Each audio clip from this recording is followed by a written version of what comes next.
Hey guys, so I just wanted to do a quick little video here checking out the performance of the Moto X Force, aka the Droid Turbo 2. Just wanted to do a comparison with my daily driver, the beloved Nexus 6P here.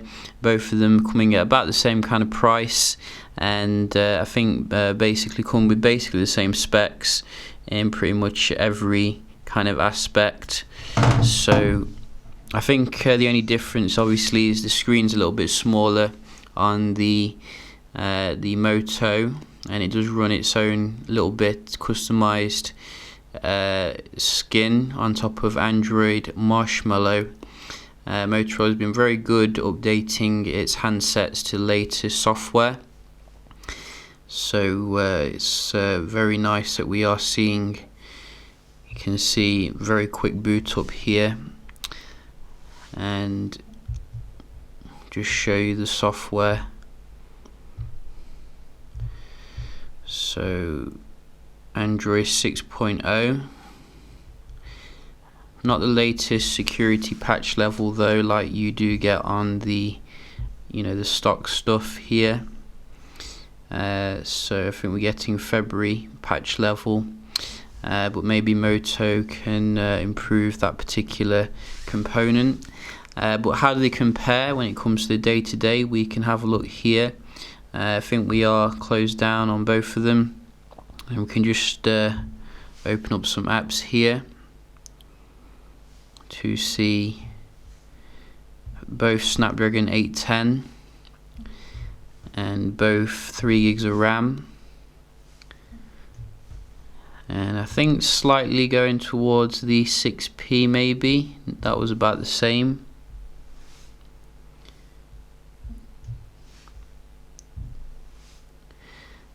Very close if you ask me. I mean, certainly minimal differences. Slightly faster here, and settings similar again. YouTube,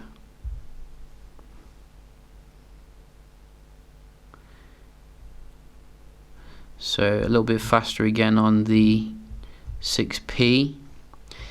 Let's try a game here.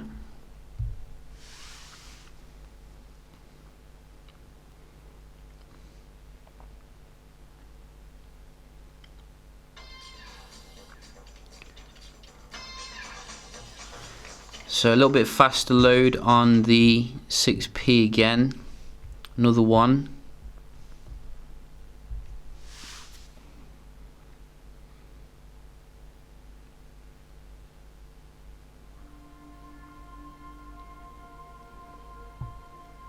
This time faster on the Moto.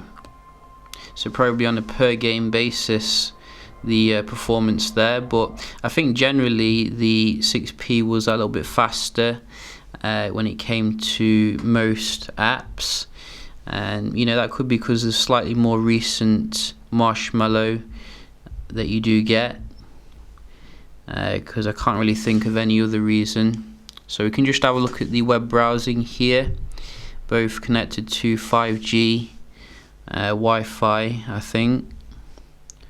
So let's just double check. Yes. So we got the release of the S7 on March, which is interesting, just around the corner. Daily Mail.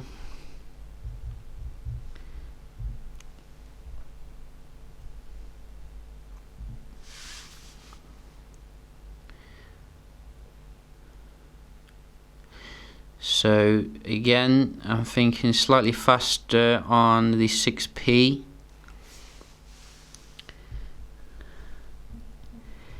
GSM Arena.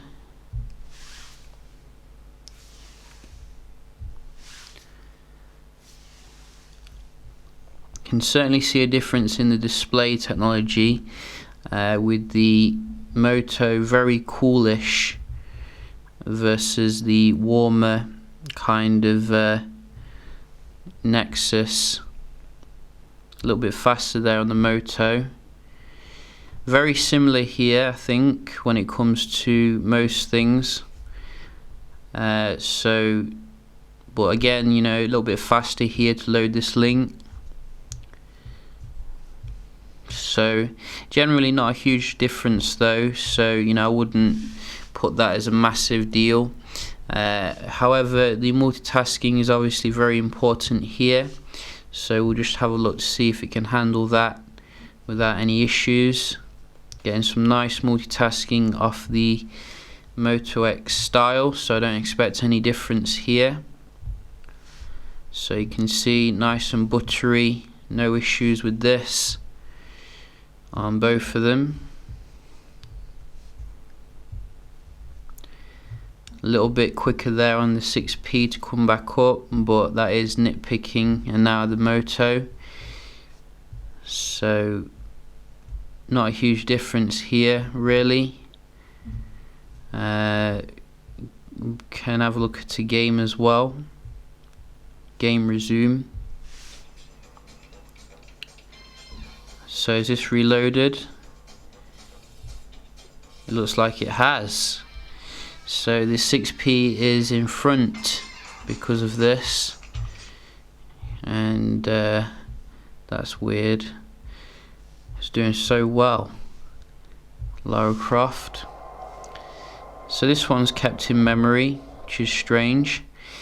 So apart from that blip, you know, very good multitasking, you know, compared to Samsung, if we're to be honest. But generally, you can see the 6P, I think, slightly has the edge when it comes to the app's opening, which, you know, may sway your decision. Also, we can just have a quick look at the Geekbench Performance here. So we do have Geekbench on both of them. So you can basically see the specs here on both of them. But yeah, you know, big difference in terms of the display, even though I think they're both 2K displays. The Nexus has always had kind of like a reddish tinge to it, which some people have picked up. I think the display is a little bit brighter as well on the Nexus. I've heard some criticisms of the shatter shield, you know, making it a little bit less bright, but personally I'm quite happy with the display, and if it can take a hammer to the face, you know, that's props basically. I'm not complaining.